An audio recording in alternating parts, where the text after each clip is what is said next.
segunda parte de la eutanasia. Entonces, pues todos muy bienvenidos. Vamos entonces a entrar en materia. Vamos a entrar en materia para compartir porque el tiempo es oro. Bien. Estábamos hablando la clase pasada sobre los tratamientos que se están usando actualmente en, en la humanidad. Actualmente la eutanasia no es el único mecanismo que se está usando. La eutanasia actualmente no es el único medio que la sociedad está exigiendo. Sin quererlo, se están aplicando otros métodos que la sociedad no está teniendo en cuenta o seguramente por ignorancia no los exige. La sociedad exige la eutanasia, pero no exige que se quite o que se elimine el encarnizamiento terapéutico, por ejemplo. ¿Por qué no como sociedad, un grupo social se reúne para exigir que haya un cambio en el sistema de salud y exista mejor un desescalamiento terapéutico más ético, más humano, que no exista el encarnizamiento terapéutico, de que se mejore el sistema de salud, por ejemplo, y que no sea un negocio de alguna manera la salud? ¿Por qué no hace eso la sociedad y por qué sí exige de manera arbitraria la eutanasia? Vimos que existen varios mecanismos que actualmente existen, no solamente la eutanasia. Entre esos tenemos el consentimiento informado y el comité de ética. Tenemos el encarnizamiento, como les había explicado desde un principio, la eutanasia, el cuidado paliativo, el acortamiento de la vida mediante morfina o droga que calma pero que acorta la vida. Y también existe el abandono de cuidados o abandono del paciente o desescalada terapéutica, que es que se le va quitando lentamente los medicamentos para que vaya muriendo. Bueno, yo quisiera resumir básicamente cada uno para darle paso a la parte espiritual. ¿Cuál es la postura cristiana realmente de la eutanasia? Con respecto al consentimiento informado y al comité de ética, pues todos los pacientes están obligados realmente a que se les informe qué es lo que se les va a hacer, ¿sí? Entonces es importante, fundamental, de que no solamente el médico sea quien toma una decisión o la enfermera, sino que es un comité de ética que debe ser consensuado, fundamental para que la solución a la enfermedad de un paciente terminal sea dada bajo el juicio, un juicio de valor emitido por un comité de expertos y que no sea solamente por valoración de un médico. Todo hospital debería tener un consentimiento, un comité de ética. ¿Qué pasa con el encarnizamiento terapéutico? Biológicamente la persona está determinada a morir. O sea, Dios dice hasta aquí vamos, hasta aquí va la persona. La persona debe morir, pero el médico o la medicina hace hasta lo imposible para que la vida continúe, para darle la vida o alargarle un poco más la vida al paciente. Entonces, mientras la persona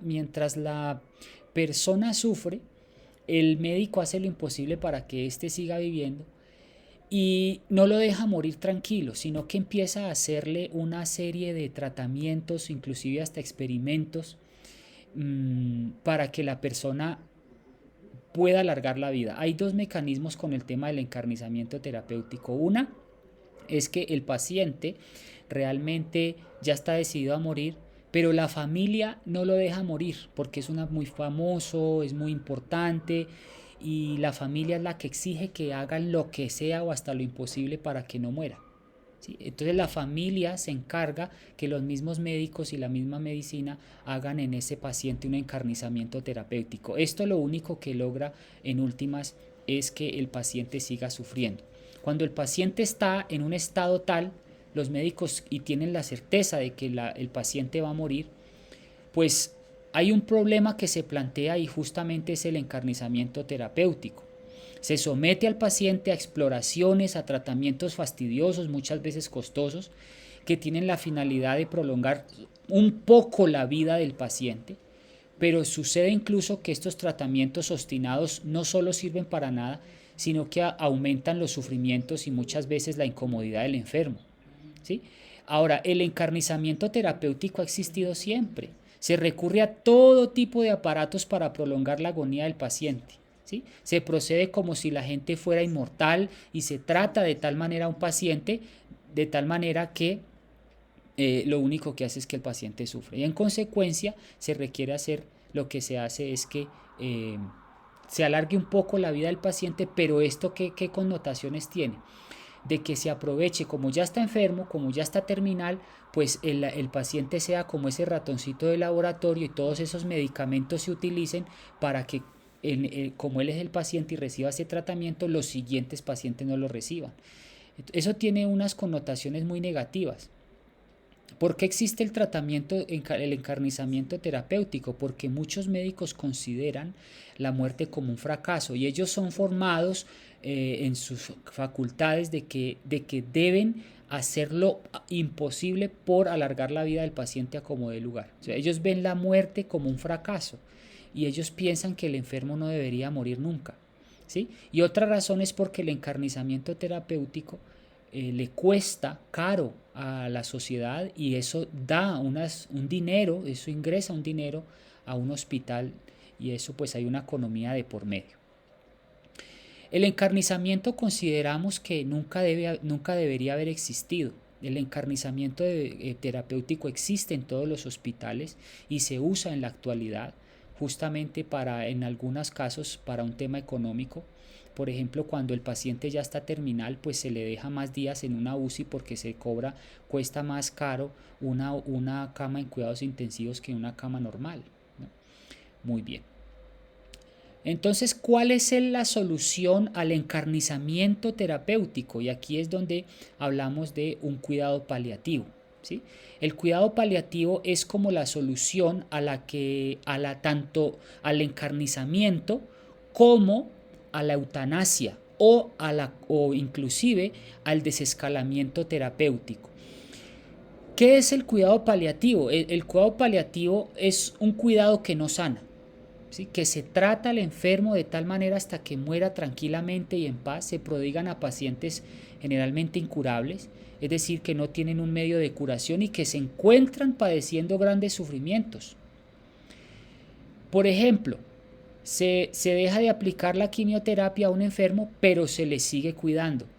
Los cuidados paliativos básicamente consisten en tratar el dolor, se tratan los síntomas, se tratan los vómitos, opresiones, estreñimientos, obstrucciones respiratorias, etc. Se puede inclusive recurrir a los antibióticos, se da ese apoyo psicológico, se escucha al enfermo, hay un contacto con la familia, con los allegados, hay un apoyo religioso.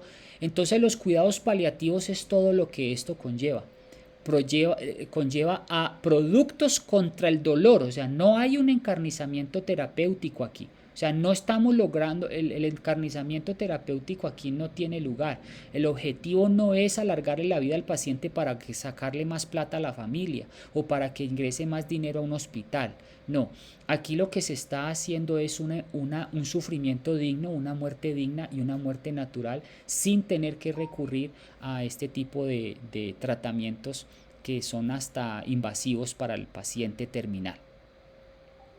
Y es posible aquí también, por ejemplo, con el uso de la morfina. La morfina es otro tema que ha sido controversial.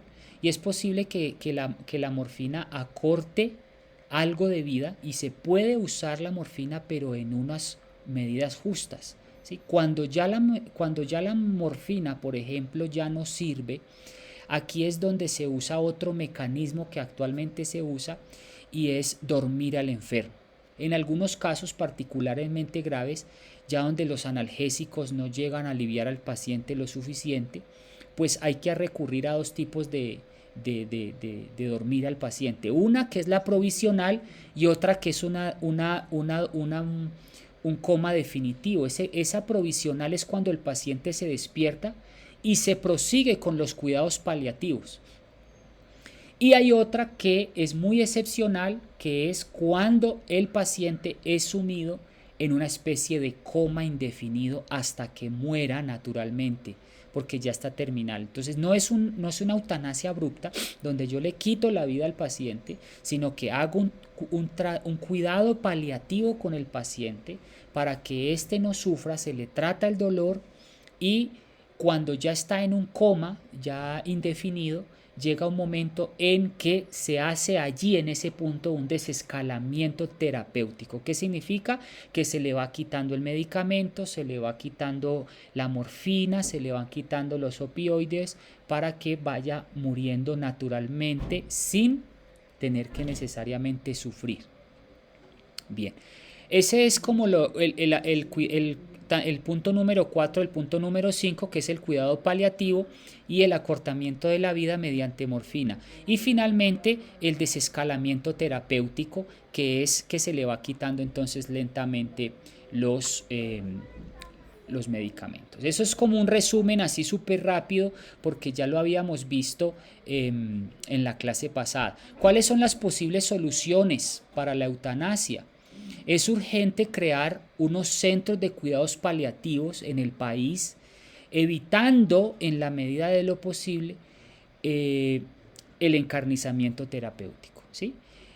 Y ustedes deben ser conscientes como pacientes de que no pueden usarlos a ustedes como ratoncitos de laboratorio para que lo usen en su cuerpo enfermo, experimentos y más medicinas y más cosas. Si usted ya es terminal, que pueda morir tranquilo en casa, que se le dé un cuidado paliativo digno y que no lo pongan a sufrir más. ¿Sí? Hay un momento en que se les pone tantas cosas, se les aplican tantas otras y esto y lo otro y ya el paciente está cansado, él ya quiere descansar tranquilo. Entonces hay que evitar a toda costa el encarnizamiento terapéutico y mejor crear unos cuidados paliativos que en el sistema de salud colombiano o son muy pobres o no existen del todo, porque eso representaría para un hospital pues un gasto adicional. Imagínense nosotros teniendo un enfermo, pensarán ellos, por cuánto tiempo vamos a tener muchos pacientes enfermos y eso cuánto va a representar el sistema de salud. Deberían existir equipos móviles que se desplacen al domicilio del paciente como tipo Emermédica, por ejemplo, para prodigarle unos cuidados paliativos adecuados al paciente, ¿sí? Estas experiencias contribuyen y han contribuido eficazmente a que se deseche la idea de recurrir a encarnizamientos terapéuticos, inclusive a la eutanasia. Bueno, también es importante que haya una formación en el profesional, ¿no?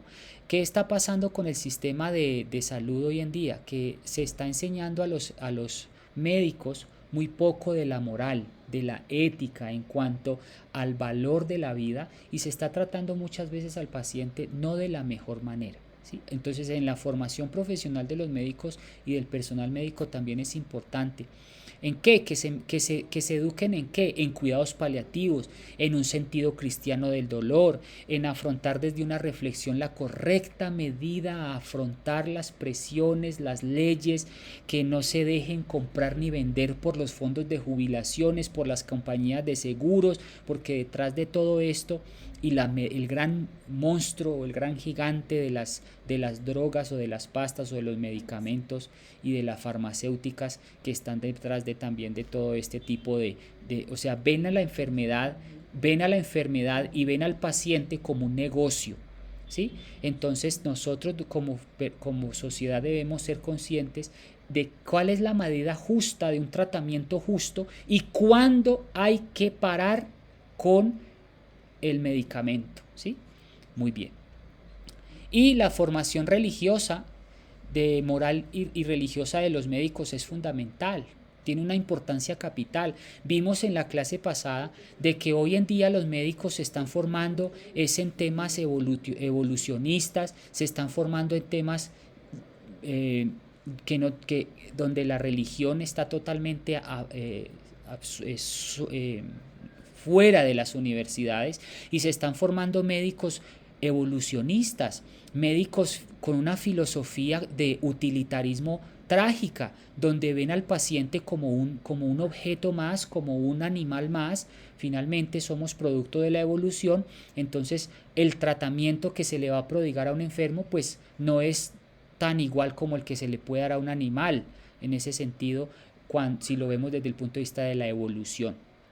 Entonces, cuando se le prodiga al médico una formación moral y religiosa importante, él va a ser consciente de la importancia de la vida, del existencialismo, de la ética y de la moral.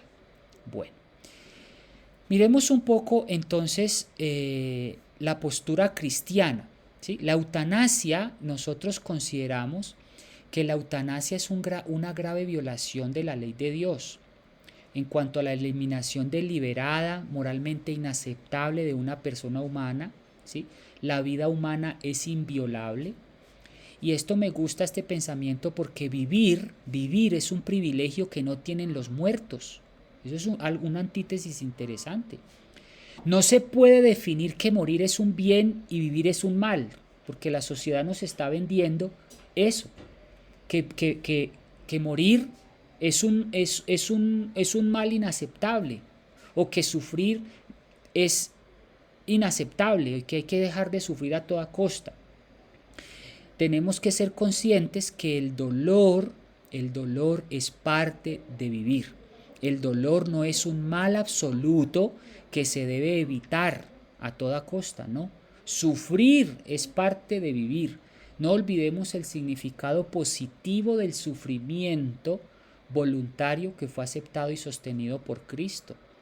El buen samaritano trata su dolencia. Esto es un buen punto aquí. El buen samaritano, cuando vio a su prójimo enfermo, no dijo: ve, vamos a aplicarle la eutanasia porque es que está por allá, está magullado, doliendo, y no, ¿qué vamos a hacer con este hombre enfermo? No, él cogió a este hombre, lo tomó como su hermano, lo trató, lo cuidó y le hizo un cuidado paliativo, ¿sí? No hay lugar para un asesinato a un hermano que agoniza. La vida es un don maravilloso y una tarea y un deber confiada por Dios al hombre.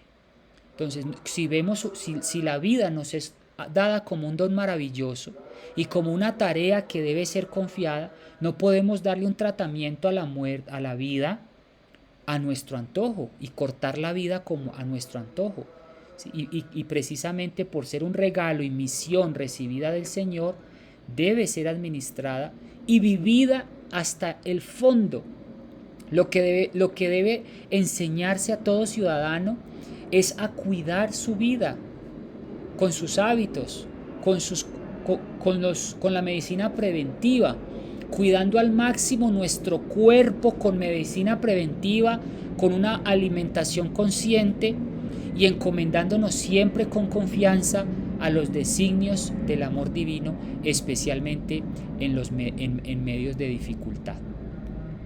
¿Qué es lo que piensa, digamos, una postura equilibrada? ¿Cuál es el llamado a esta postura equilibrada del cristiano? A falta de otros remedios, es lícito recurrir con el consentimiento del enfermo, ¿sí?, a los medios de la medicina más avanzada que existan en el momento. O sea, nosotros es lícito recurrir, ¿sí?, siempre al consentimiento del enfermo, porque debemos respetar su voluntad, y también recurrir a la medicina que esté más avanzada en ese momento, pero evitando el encarnizamiento terapéutico. También es lícito interrumpir la aplicación de estos medios cuando los resultados no sean los esperados. Si usted ya sabe y es consciente como familiar que el paciente va a morir y que es terminal, por favor no lo ponga a unos medicamentos o a unas terapias que lo único que va a hacer es alargar un poco más su sufrimiento, tal vez un año más de vida, pero bueno, ya finalmente a veces ya es hora de descansar, ¿sí? Ante la inminencia de esa muerte, que es inevitable, a pesar de todos los medios que se emplearon, ojo, se recurren a los medios que se puedan, es lícito renunciar a tratamientos para evitar el encarnizamiento terapéutico, es decir, hacer una desescalada terapéutica consciente, no encarnizada. Esto no significa que se interrumpan los cuidados normales, ¿sí?, que se deben dispensar al enfermo, los cuidados hasta la misma muerte, y aplicar la morfina adecuadamente y que naturalmente muera el paciente dignamente, ojo, sin acelerar, pero sin que esto tampoco conlleve alargar la vida de un paciente terminal. No sé si me hago entender en ese punto. O sea, en un estado terminal de un paciente, aquí no es ni acelerar ni alargar la vida del paciente, es dejar que muera naturalmente lo más posible y encomendarnos siempre a esa voluntad divina. El suicidio y el homicidio resultante de una eutanasia pueden también no ser imputables. No obstante, asesinar a un pobre enfermo es inadmisible. Es decir, usted no tiene la autoridad de quitar la vida como médico bajo ninguna circunstancia.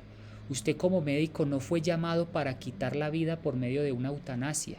Usted como médico fue llamado para tratar el dolor paliativamente y no arbitrariamente bajo ninguna circunstancia. No se debe agotar la paciencia y el amor ante un paciente enfermo terminal, ¿sí? Sin importar su condición física. Los cuidados médicos deben incluir el amor y el cuidado inagotable del personal médico, del calor humano, sobrenatural, con el que pueden y deben rodearle todos los que estén a su alrededor, sean padres, sean hijos, sean médicos, sean enfermeros. Bueno, vamos entonces a nuestra última parte, que es la fe ante el sufrimiento, el dolor y la enfermedad. Y yo quiero hablarles de un punto muy importante. Quiero hablarles de la muerte natural y de la muerte prematura. Quiero que piensen por un momento qué es para ustedes muerte natural y muerte prematura. ¿Ustedes creen que morir de diabetes es muerte natural? ¿Ustedes creen que morir de cáncer es muerte natural? ¿O ustedes creen que morir de vejez y en buena vejez, como murió Moisés, por ejemplo, que dice que tenía sueño y se recostó y se fue quedando dormido y no sabía que estaba muriéndose, sino que tenía sueño? Pregunto, ¿eso es muerte natural o es muerte prematura? Ahora, hoy en día pensamos que morir de cáncer es muerte natural. Hoy en día pensamos que morir de diabetes es muerte natural. Hoy en día pensamos que morir de un SIDA es muerte natural, pero eso no es muerte natural. Eso es muerte prematura. Dios creó la muerte natural. ¿Qué significa la muerte natural? Biológicamente envejecen o mueren las células. Biológicamente mueren por vejez natural porque su proceso biológico se cumplió, se acabó. La muerte natural que Dios estimó dentro de su cronología bíblica es una muerte, es un sueño. O sea, la muerte que Dios creó como consecuencia del pecado, ojo, o sea, la muerte es una consecuencia, pero no fue un propósito de Dios inicialmente. Dios no nos hizo para que muriéramos. La muerte es una solución, ojo, al problema del pecado. Y la muerte que Dios se propuso en el ser humano era una muerte comparada al sueño. Muerte natural es morir en buena vejez. En cambio, la muerte prematura es la que el hombre la induce con sus malos hábitos, por causa de su herencia, la que nos heredaron nuestros padres. ¿Sí? Eso es distinto. El hombre es quien creó muchas de las enfermedades que tenemos hoy por sus malos hábitos. Está harto conocido que muchos de los cánceres que conocemos en la actualidad son dados por los hábitos en nuestro comer. ¿Sí?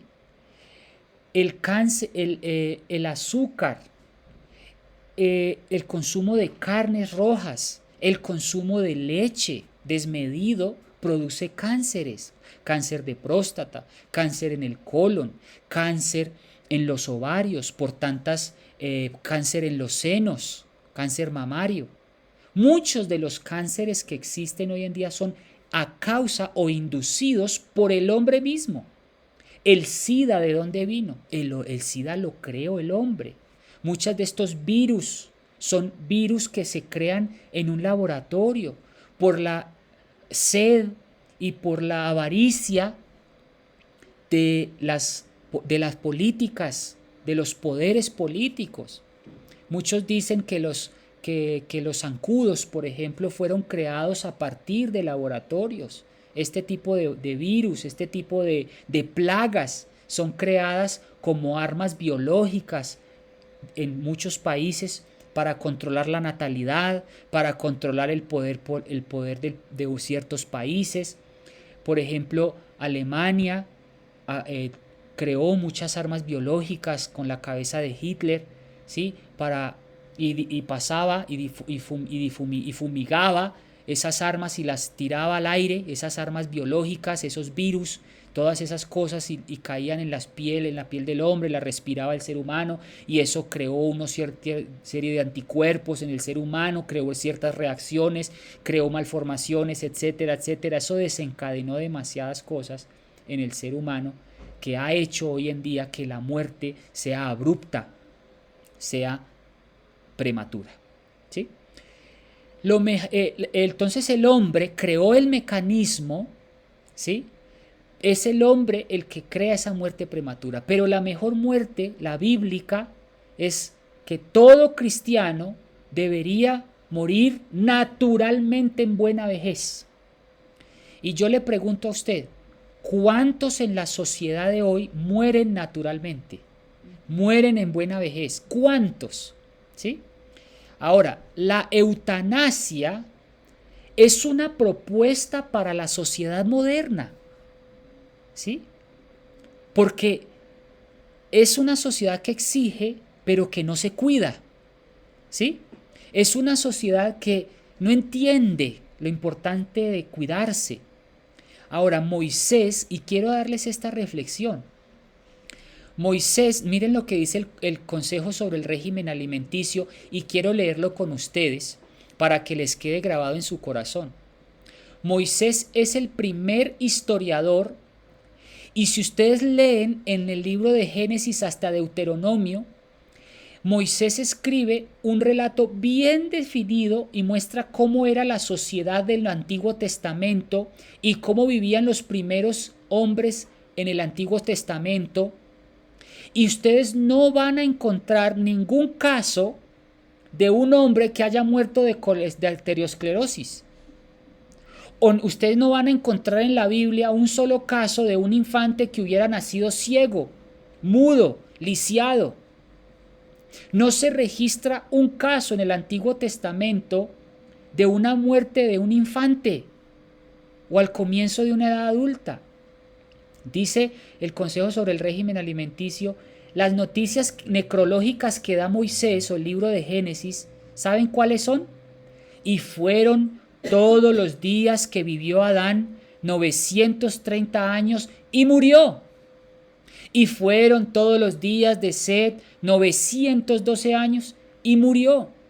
Y hay registros que dicen, y dice aquí, murió en buena vejez. ¿Sí? Murió en buena vejez, anciano y lleno de años. Interesante ese concepto. Morir en buena vejez. Usted toda la Biblia, todos los casos de las personas que murieron en la Biblia, usted los va a encontrar que dice, murió fulano de tal en buena vejez. A usted no va a encontrar, murió Moisés de efisema, o murió Moisés de un cáncer de próstata, o murió Abraham de arteriosclerosis. Usted no va a encontrar eso. ¿Por qué? Porque ellos cuidaban su salud, cuidaban su cuerpo, cuidaban la reforma pro salud. ¿Sí? Ellos morían de buena vejez. Ese es el objetivo. ¿Cómo murió Isaac? Viejito. Le dio sueño, sintió pesados sus ojos, cerró sus ojos y descansó. Y él sintió fue sueño. Esa es la muerte que debemos aspirar todos. Era tan raro, era muy raro que un niño muriera antes que su padre. Que un hecho tal era considerado digno de ser registrado.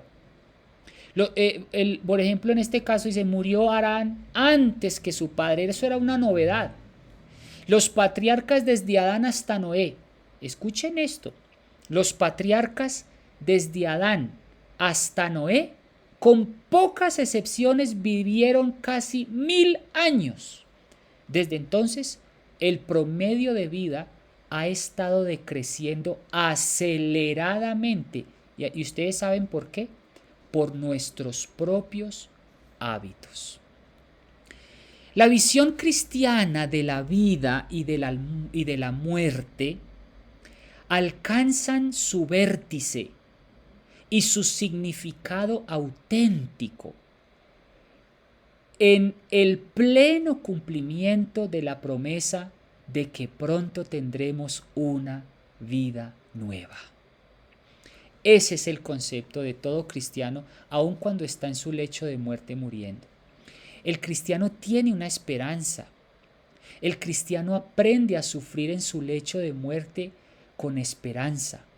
La esperanza inunda al cristiano sufriente y le alivia saber que en el cercano porvenir no va a haber más llanto, ni dolor, ni clamor.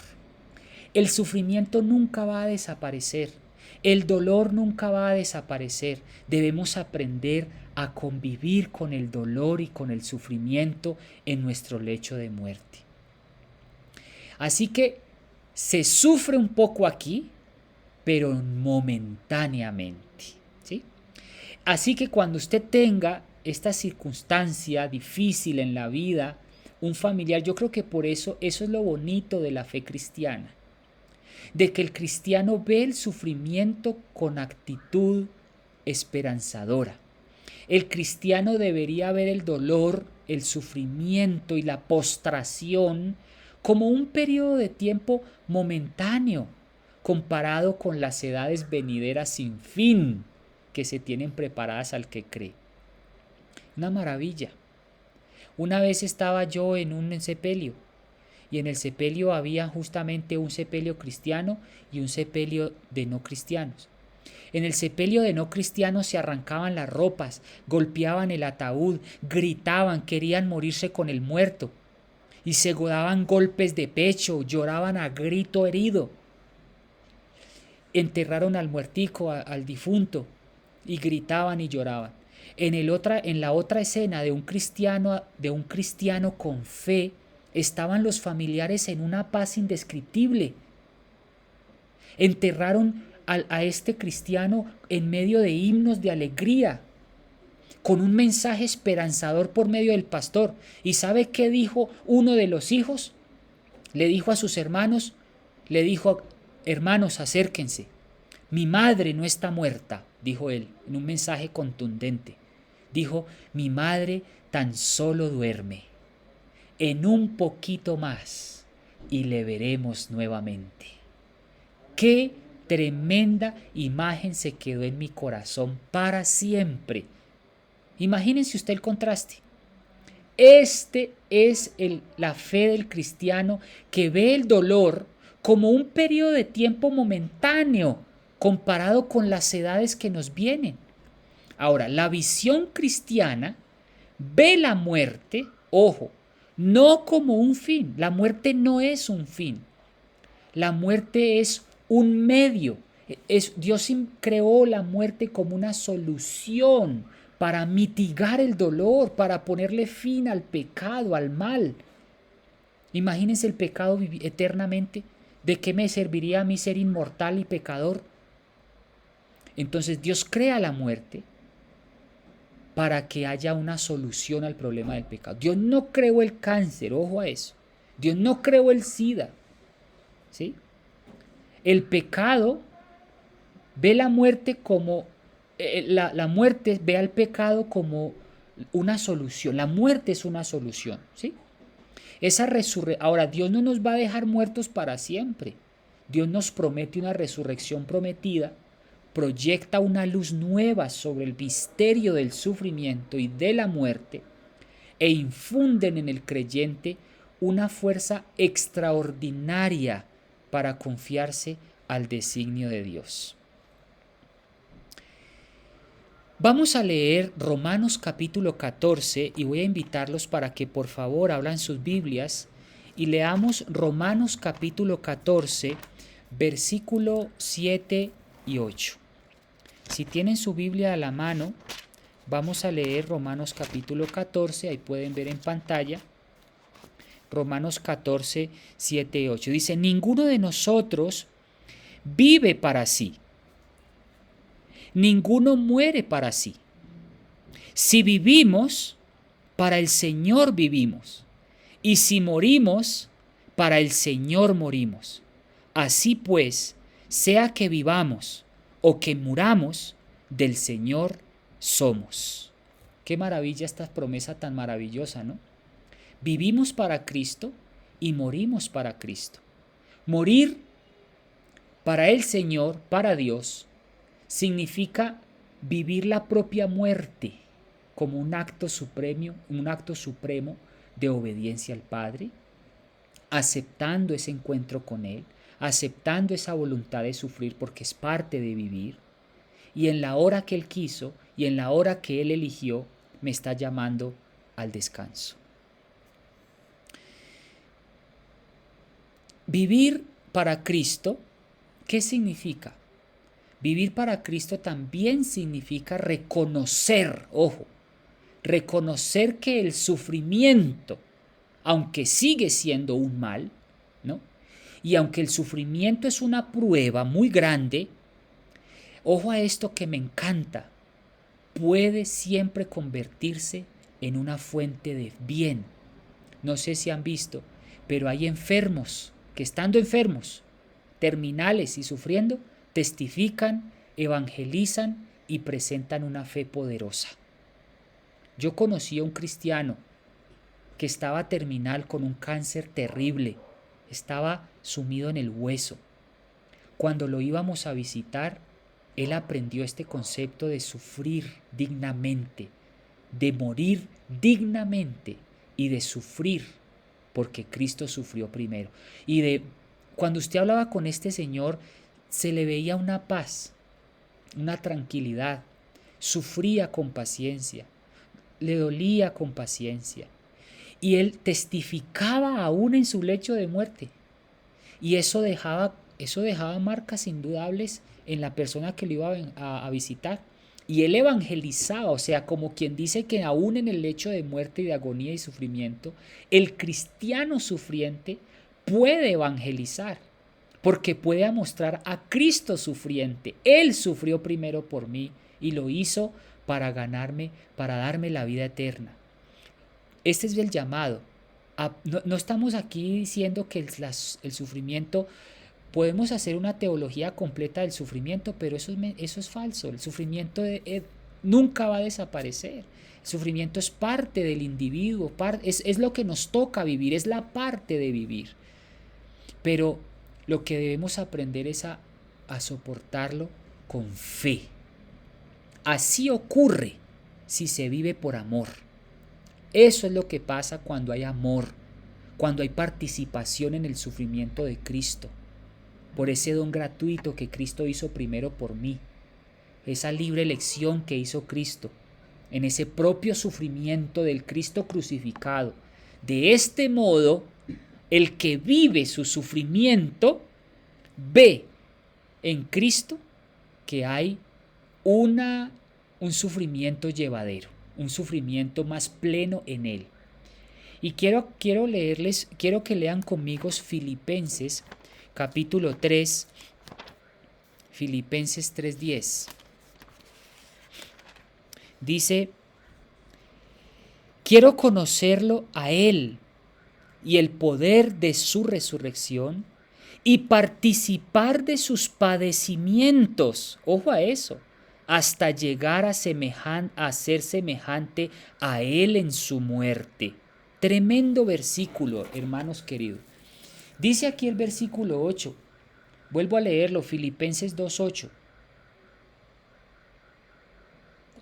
3:10, perdón, Filipenses 3:10. Quiero conocerlo a Él y el poder de su resurrección. Y dice, participar de sus padecimientos hasta llegar a ser semejante a Él en su muerte. Podemos llegar a ser semejantes a Él también en su sufrimiento, porque Él sufrió por nosotros, aceptando el encuentro con Él en la hora querida. Muy bien. Y Primera de Pedro, quiero invitarlos a Primera de Pedro, capítulo 2, versículo 1. Primera de Pedro 2:21. Dice: para esto fuisteis llamados, porque también Cristo padeció por nosotros, dejándonos ejemplo para que sigamos sus pisadas.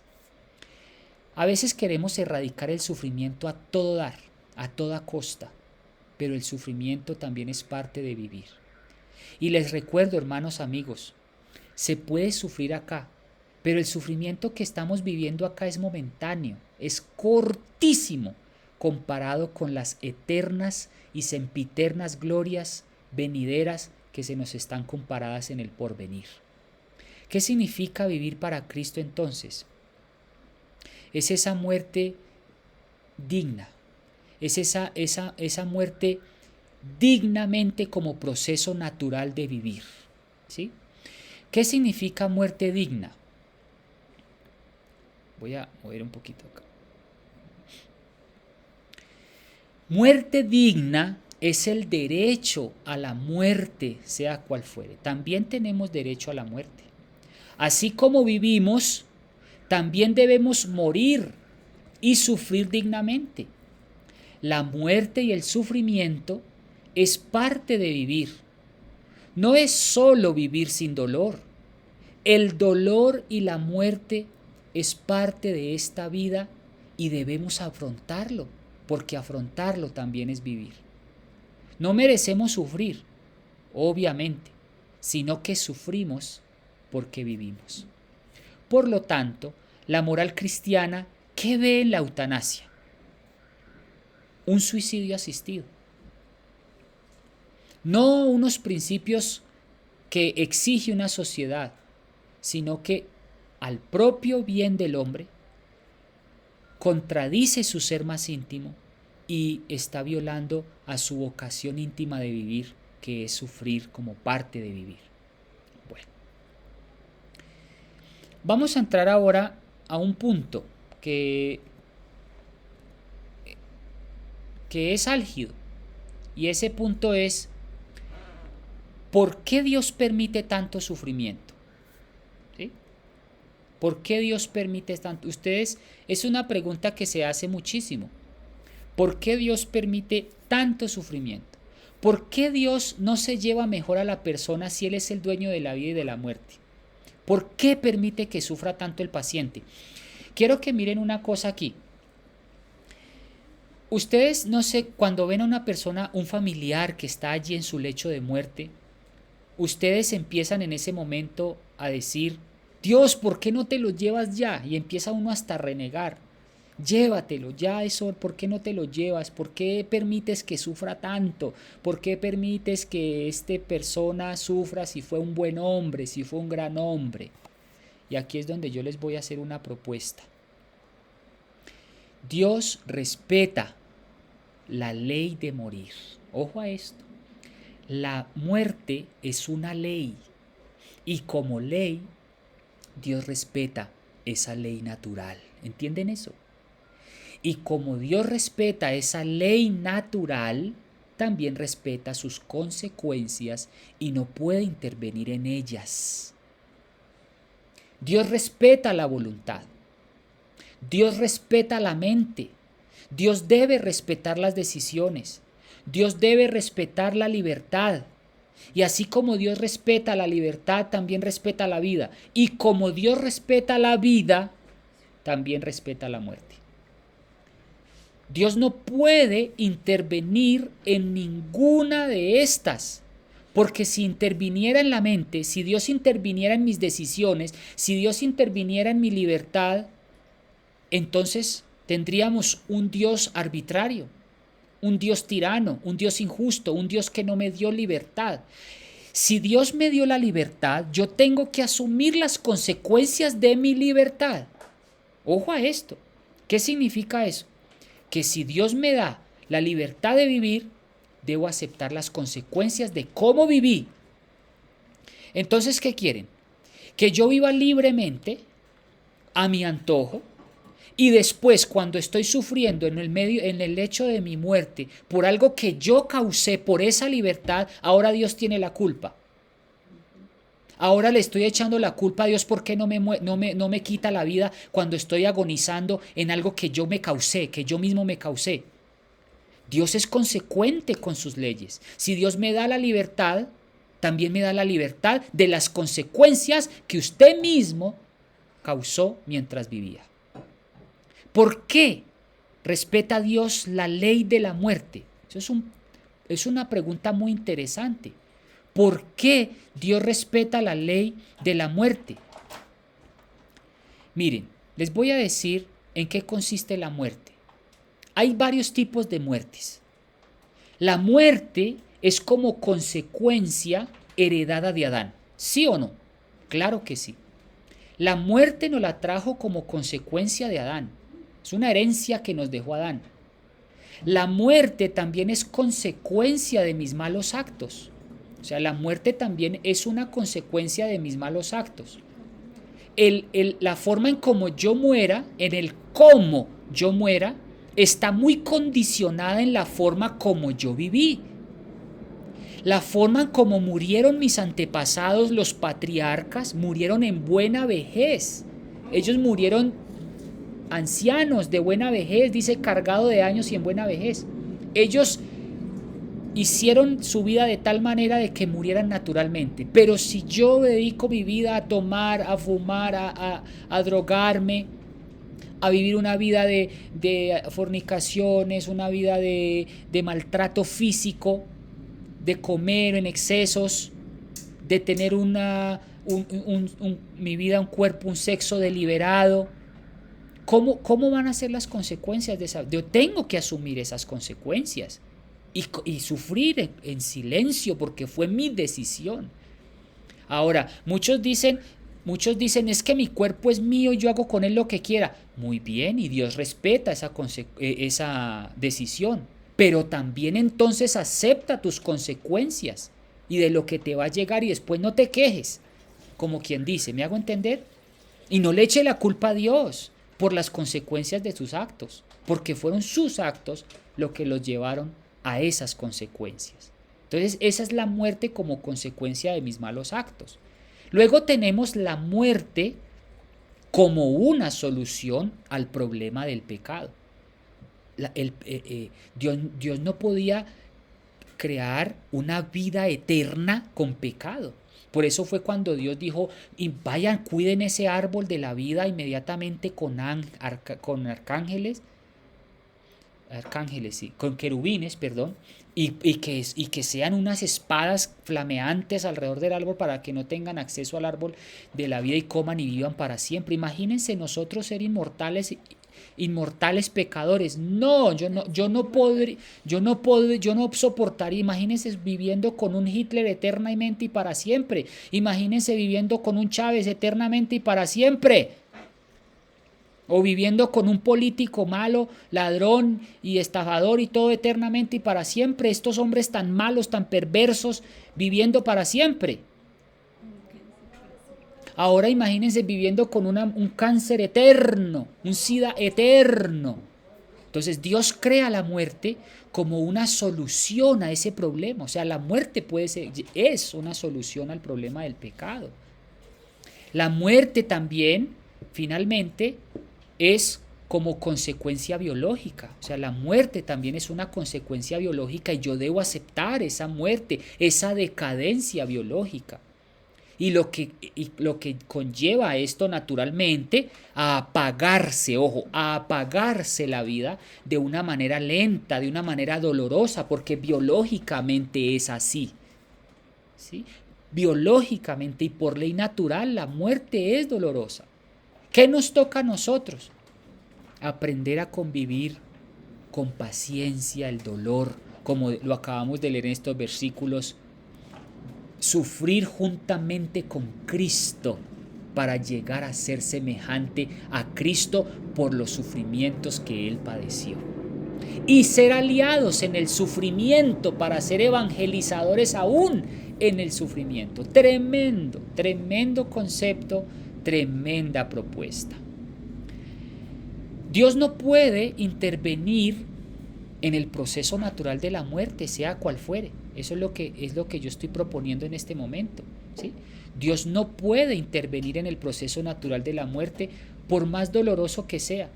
Hay que aceptar esas consecuencias naturales, sea porque Adán me lo heredó, sea porque yo me lo conduje, sea porque es una solución al problema del pecado, sea cual sea la muerte, hay que aprender a tolerar el sufrimiento y la muerte como parte inevitable de vivir.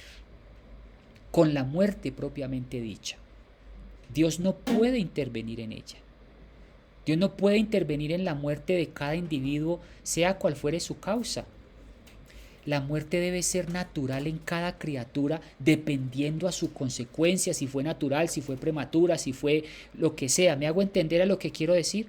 Morimos y debemos morir naturalmente. Dios no puede intervenir en nuestra muerte porque fue nuestra libre elección morir. Dios no puede intervenir en Dios, y con decirles, hermanos, que Dios está sufriendo en nuestro sufrimiento también.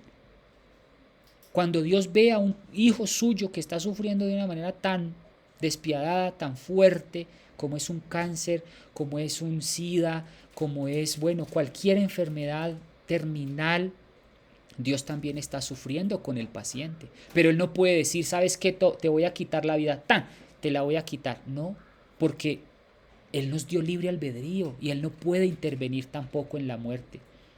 Así que morir es un proceso que debe ser natural, propio de cada individuo, de manera libre y sin la intervención divina, porque Él respeta nuestros actos, sea cual fuere, genético, heredado por Adán, por solución al pecado, lo que sea, biológico. Por lo tanto, morir debe ser una consecuencia natural de vivir. La pregunta que viene entonces es, ¿por qué duramos tanto para morir? ¿Sí? ¿Por qué duramos tanto para morir? ¿No? La muerte abrupta, dramática, dolorosa, un accidente, esas muertes que son abruptas, un accidente inevitable, esa muerte que uno no se lo esperaba, una muerte de un niño de una manera fuerte, uno dice, ¿por qué, Dios? ¿Por qué? ¿O por qué duramos tanto para morir en un lecho de dolor? Debemos, así nos cueste entenderlo, esto no ha sido por causa de Dios. Porque como vimos, todos los registros de nuestros patriarcas del Antiguo Testamento, que murieron llenos de años y de buena vejez, lo pueden comprobar en Génesis 25, en Génesis 25:8, ¿no? Nuestro acto de morir y de sufrir fue por nuestra propia culpa, fue por la culpa de Adán.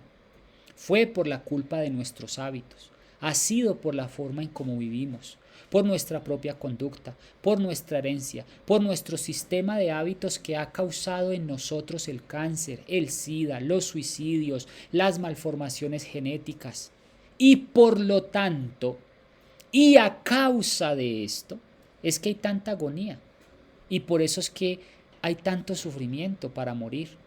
Pero recuerden, todos los personajes del Antiguo Testamento sintieron sueño y murieron en buena vejez. Ese es el objetivo de la muerte de Dios, el objetivo bíblico de la muerte. No el objetivo ahora, el objetivo del que sufre, el que muere con un cáncer terrible. Eso es causalidad del hombre. Otra razón del por qué duramos tanto para morir es que según Génesis 5:27 y Génesis 3:22, nuestro código genético fue hecho para vivir eternamente. Quiero que miremos Génesis 5:27. ¿Sí? Miremos Génesis 5. Quiero que me acompañen a Génesis 5:27 para que ustedes vean que Dios nos hizo no para que muriéramos prematuramente, sino para que viviéramos eternamente. Génesis 5:27 dice: así pues todos los días de Matusalén fueron 969 años y murió. Y si comparamos eso con Génesis 3:22, vamos a ver algo muy interesante. Dice: luego dijo Jehová Dios, el hombre ha venido a ser como uno de nosotros, conocedor del bien y del mal. Ahora pues, que no alargue su mano, tome del árbol de la vida, coma y viva para siempre.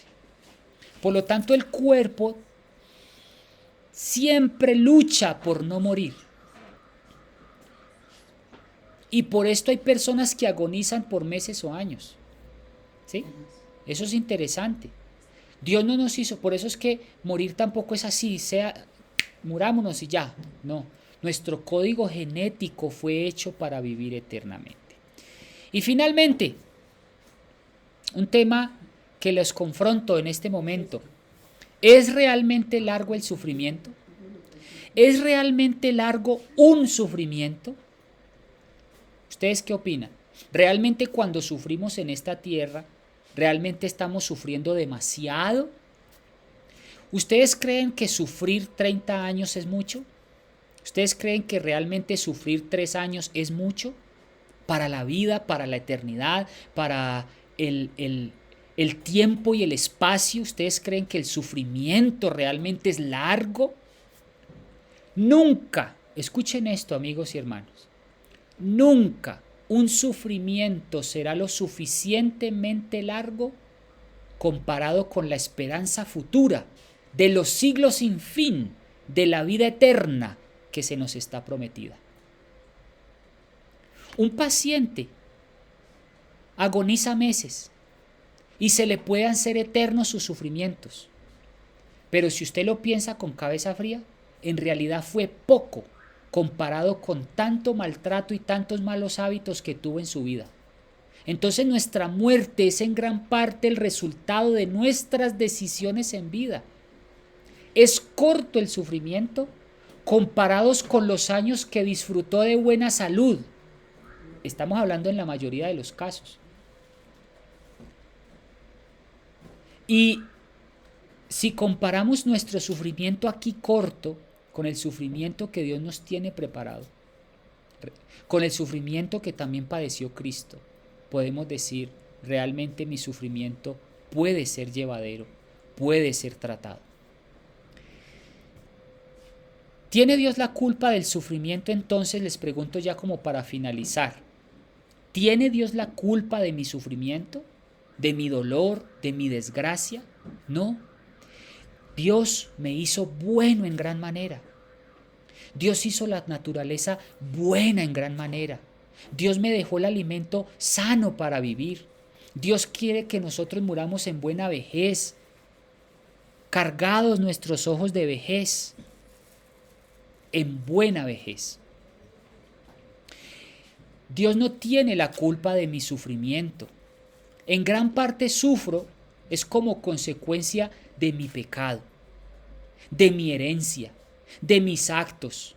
Y luego estoy cuestionando a Dios de por qué no me quita la vida en mi sufrimiento cuando en últimas es consecuencia de mi propio destino. Pregunto entonces, ¿debería Dios intervenir en nuestros actos cuando fui yo el que decidió mi propio destino? Dios no obligó a nadie a trasnochar, a ser alcohólico. Dios no obligó a nadie a ser ninfómano o a tener malos hábitos alimenticios. Dios no obligó a nadie. Pero yo soy la consecuencia de mis actos. Finalmente termino con el caso de Job. Él sufrió mucho. Sin embargo, Job nunca pensó en aplicarse la eutanasia. Job no dijo, uy, no, con esta sarna que tengo en la piel, y le dijo a su esposa, tráigame urgentemente al médico a que me pongan una inyección. Él sufrió con paciencia. Él sufrió y esperó la muerte. Él sufrió dignamente y quería recibir la muerte dignamente. Job no pensó en la eutanasia, ¿o sí? Job no pensó en suicidarse porque perdió sus hijos. Job no pensó en que su vida se le había acabado y pensó inmediatamente en llamar al médico a que le aplicara una inyección para morir. ¿Y cuál fue el resultado del sufrimiento paciente de Job? Le dio mejores hijos, el doble de sus riquezas, y Dios lo galardonó como un hombre fiel porque aprendió a sufrir pacientemente. Como conclusión, me queda entonces decir que, por un lado, estamos llamados a sufrir dignamente, a morir dignamente, a hacernos los cuidados paliativos que correspondan y que sean necesarios, a hacernos lo que médicamente esté a nuestro alcance para que nosotros estemos bien, pero que sin que haya un encarnizamiento médico, en que haya un desescalamiento terapéutico ético, también en que haya un sufrimiento cristiano con esperanza, con paciencia, con miras a lo que Dios me tiene preparado. También vimos la importancia de evangelizar aún en nuestro lecho de muerte y que en nosotros siempre haya paz, así exista el dolor más atroz, porque estamos sufriendo juntamente con Cristo. También vimos la importancia de morir naturalmente, la importancia de no morir con una enfermedad y verlo como algo normal. No, debemos morir en buena vejez y cargado de años, con buenos hábitos. También vimos que no debemos culpar a Dios por nuestros actos, porque somos nosotros los únicos responsables de nuestras decisiones. Si usted lee Génesis 1 y Génesis 2, se va a dar cuenta de que Dios hizo al hombre perfecto, tamim. Y cuando Dios hizo al hombre, Vayomer Elohim Kitob, y vio Dios que todo lo que había hecho era bueno en gran manera. Entonces, Dios me hizo bueno a mí, Dios me hizo perfecto, y Dios respeta la muerte, y Él sufre conmigo sin duda alguna. Termino con una anécdota de un cristiano que fue esclavizado por unos soldados y los soldados lo pusieron a trabajar en una letrina. Las letrinas son esos lugares donde son sanitarios, pero que abren huecos para echar el estiércol allí, y allí ponían al cristiano a trabajar en ese estiércol y a echarle tierra a ese estiércol para cubrir el estiércol de todos los soldados de ese batallón. Y de manera burlona esos soldados le decían al cristiano: oye, cristiano, ¿dónde está tu Dios? ¿Por qué no te saca de ese estiércol, de esa podredumbre? Le decían los soldados. ¿Y saben qué dijo este soldado con tanta fe? Le dijo a estos soldados: ¡hey, amigos! Dios está aquí conmigo. Dios está aquí conmigo. Tremendo. Mis queridos amigos y hermanos, mi llamado es a que aprendamos de Job y de a que aprendamos de todos los registros necrológicos del libro del Génesis, donde todos murieron en buena vejez y cargados de años. ¿Cómo será tu destino y cómo vas a afrontar tú el sufrimiento en un futuro? Yo no lo sé, pero mi llamado es a que nunca pierdas la fe y a que aprendas a sufrir dignamente, a morir dignamente y a vivir dignamente. ¿Cómo? Con toda la medicina preventiva. No tratando de cortar el sufrimiento a como dé lugar, no, porque sufrir también es parte de vivir. Que Dios los bendiga y que esta reflexión haya sido un punto alto en la forma en cómo nosotros estamos viendo la vida, cómo vemos la muerte, cómo vemos el sufrimiento, cómo vemos el dolor y con qué visión proyectada nos estamos viendo nosotros en un sufrimiento que llega y resulta ser corto y momentáneo con las glorias y la vida eterna que Cristo nos está preparando para todos los que morimos con fe. Dios los bendiga y espero que esta charla haya sido de gran provecho espiritual para todos.